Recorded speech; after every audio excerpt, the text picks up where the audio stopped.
Assalamualaikum warahmatullahi wabarakatuh. Halo, Ananda kelas 4 SD Nurul Aulia.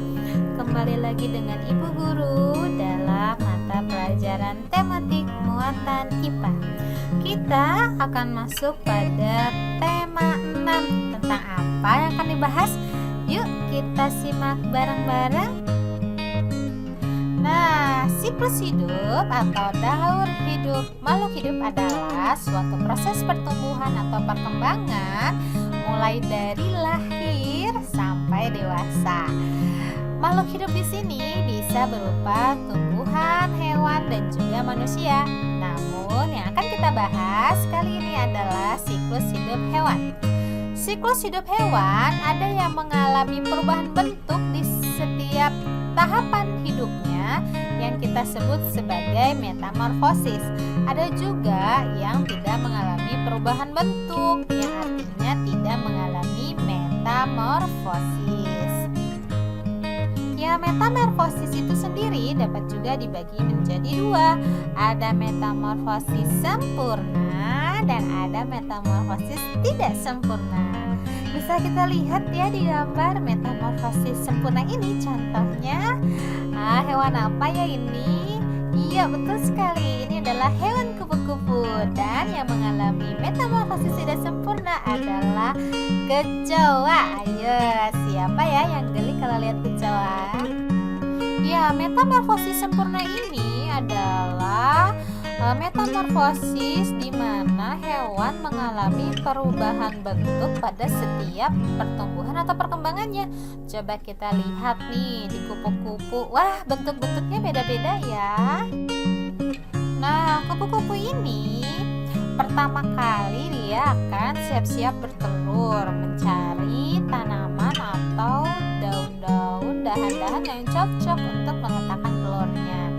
Ketika telur-telurnya ini terasa sudah aman, maka telur kupu-kupu ini kemudian akan menetas dan mengeluarkan larva berupa ulat.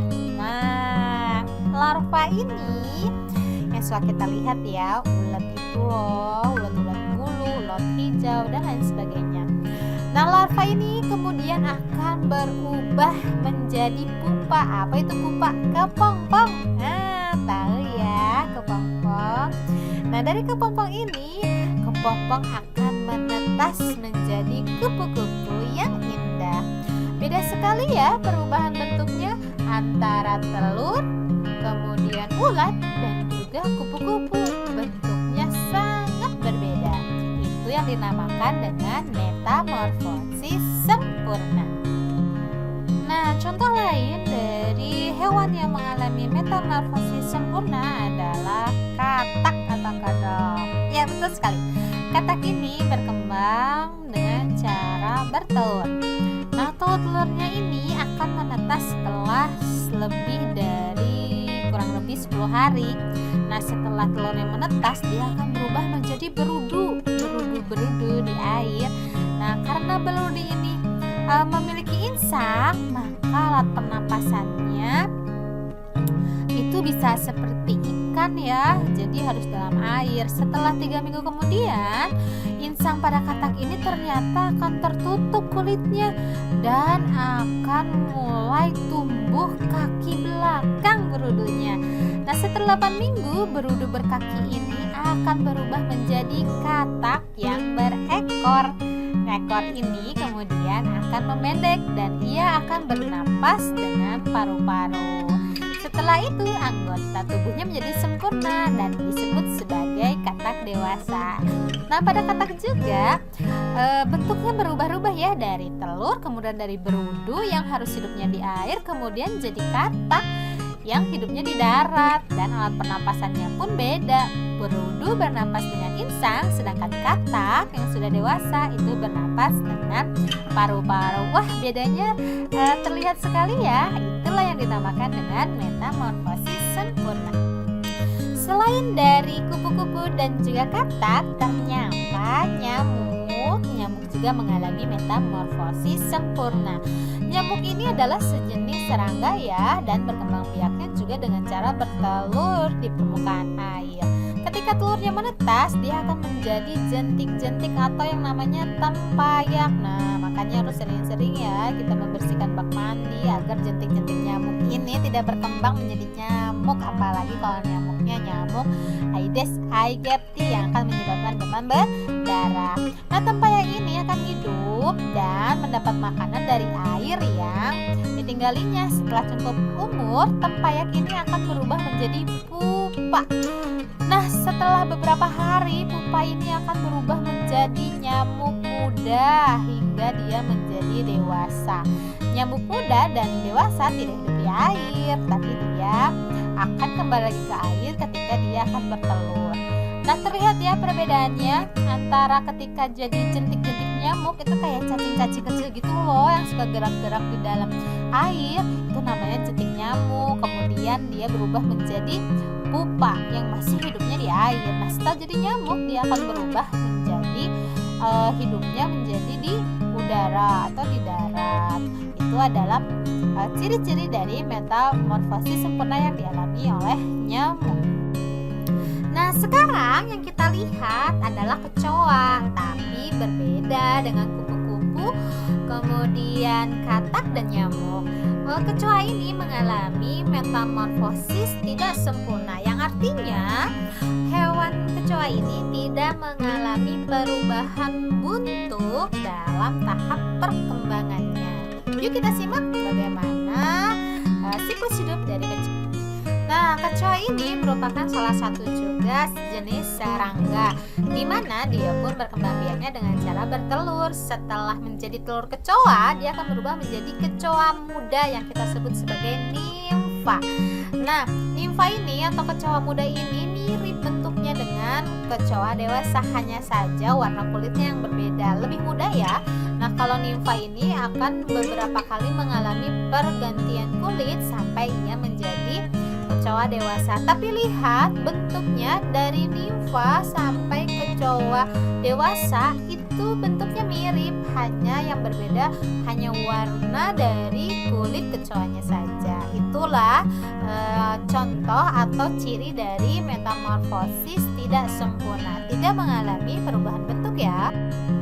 Contoh lainnya dari hewan yang mengalami metamorfosis tidak sempurna adalah belalang. Ya, belalang ini adalah serangga juga ya.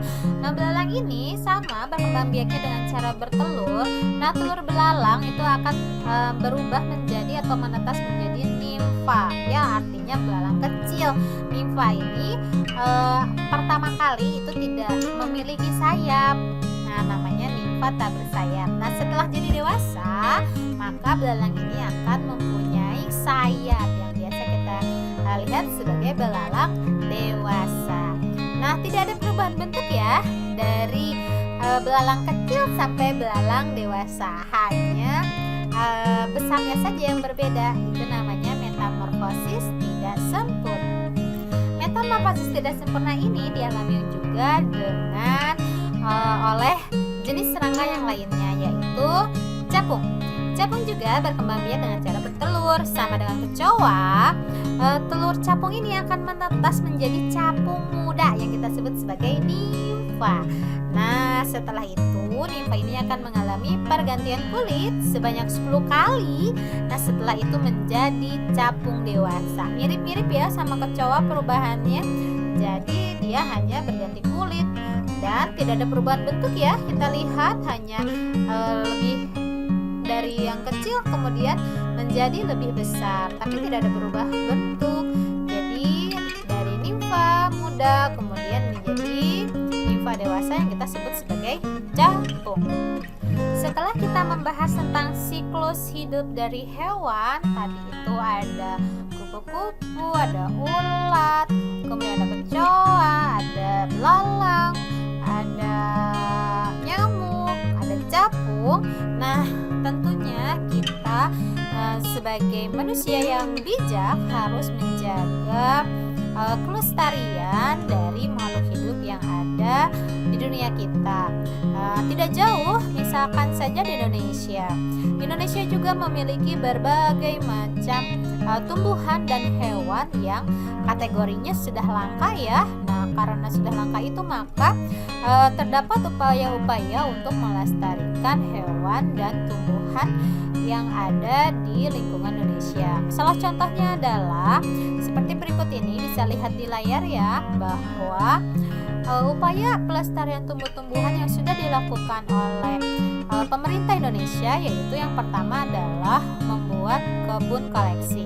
Nah, biasanya kebun koleksi ini diperuntukkan untuk mempertahankan tumbuhan yang memiliki bibit unggul. Contohnya saja misalkan ada kebun koleksi yang terdapat di Bodemone dan kebun mangga yang terdapat di Pasuruan. Kemudian langkah selanjutnya pemerintah Indonesia juga membuat kebun plasma nutfah. Apakah ini? Ini adalah sebuah kebun koleksi. Contohnya saja kebun plasma nutfah yang ada di Cibinong, Lipi dengan buah-buahan inti seperti talas dan suwel. Kemudian ada juga kebun botani. Nah, kebun botani ini sangat terkenal ya, yang ada di Kebun Raya Bogor. Selanjutnya adalah upaya pelestarian hewan. Pemerintah Indonesia pun telah melaksanakan upaya pelestarian terhadap hewan seperti dengan cara menangkar hewan-hewan yang sudah langka. Kemudian juga mengambil telur-telur hewan untuk ditetaskan. Dan yang ketiga juga memindahkan hewan-hewan langka tersebut ke tempat yang lebih cocok agar tidak menjadi punah. Kemudian juga membuat undang-undang tentang perburuan agar tidak memburu hewan-hewan yang sudah langka dan juga tidak membabi buta ya perburuannya. Kemudian yang kelima juga sudah menindak tegas para pelanggar yang berburu secara ilegal dengan memberikan sanksi hukum sesuai dengan hukum yang berlaku. Itulah salah satu atau beberapa cara dari upaya pelestarian makhluk hidup berupa tumbuh-tumbuhan dan hewan yang sudah dilakukan oleh pemerintah Indonesia. Ya, alhamdulillah cukup sekian penjelasan dari Ibu Guru tentang siklus hidup hewan dan juga upaya pelestarian tumbuh-tumbuhan dan juga hewan. Selamat belajar ya, walaupun di rumah saja. Tetap semangat terus, tetap optimis walaupun kita dalam keadaan masa pandemi COVID-19. Tetap jaga kesehatan. Sampai jumpa lagi di materi selanjutnya. Wassalamualaikum warahmatullahi wabarakatuh.